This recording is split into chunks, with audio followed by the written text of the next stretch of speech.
Hello, welcome back. കഴിഞ്ഞ വീഡിയോയിൽ ഞാൻ പറഞ്ഞിട്ടുണ്ടായിന് 8-ാം തീയതി നമ്മൾ ഉംറയ്ക്ക് പോകാൻ പ്ലാൻ ചെയ്തിട്ടുണ്ടെന്ന്.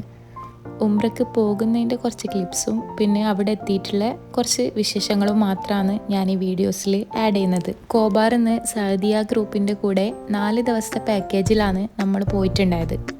ത്വാഇഫിലെത്തി ഇഹ്റാം ചെയ്തതിന് ശേഷം നമ്മൾ പെട്ടെന്ന് തന്നെ മക്കയിലേക്ക് പോയിട്ടുണ്ടായിന്.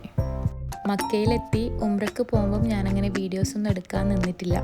ഇത് നമ്മൾ ഉംറയെല്ലാം കഴിഞ്ഞതിന് ശേഷം ജസ്റ്റ് ഒന്ന് പുറത്തു പോയി തിരിച്ച് വരുമ്പോൾ ഷൂട്ടാക്കിയ ഒരു വീഡിയോ ആണ്. നമ്മൾ ക്ലോക്ക് ടവറിലാണ് റൂം എടുത്തിട്ടുണ്ടായത്.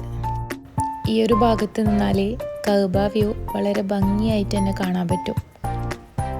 പിന്നെ ഉംറയ്ക്ക് പോയിട്ട് ഒരുപാട് വീഡിയോസൊന്നും ഞാനങ്ങനെ എടുക്കാൻ വേണ്ടി നിന്നിട്ടില്ല. 2 ദിവസം നമ്മൾ മക്കയിലും പിന്നെ ഒരു ദിവസം മദീനയിലും അങ്ങനെയാണ് നമ്മൾ പോയിട്ടുണ്ടായത്. ഉംറ കഴിഞ്ഞതിന് ശേഷം നമ്മളെ മക്കയിലുള്ള കുറച്ച് ചരിത്ര സ്ഥലങ്ങളും പിന്നെ ഹജ്ജിൻ്റെ കുറച്ച് സ്ഥലങ്ങളും കാണിക്കാൻ വേണ്ടിയിട്ട് കൊണ്ടുപോയിട്ടുണ്ടായിന്. അപ്പോൾ ഉംറയ്ക്ക് പോകുന്നതും മക്കത്തെയും വിശേഷങ്ങൾ ഇത്രയേ ഉള്ളൂ. വീഡിയോ നിങ്ങൾക്ക് ഇഷ്ടമായെങ്കിൽ ലൈക്ക് ചെയ്യുക, ഷെയർ ചെയ്യുക, കമൻറ്റും കൂടി ചെയ്യുക. അടുത്ത വീഡിയോ ആയിട്ട് വരുന്നത് വരെ ബായ്.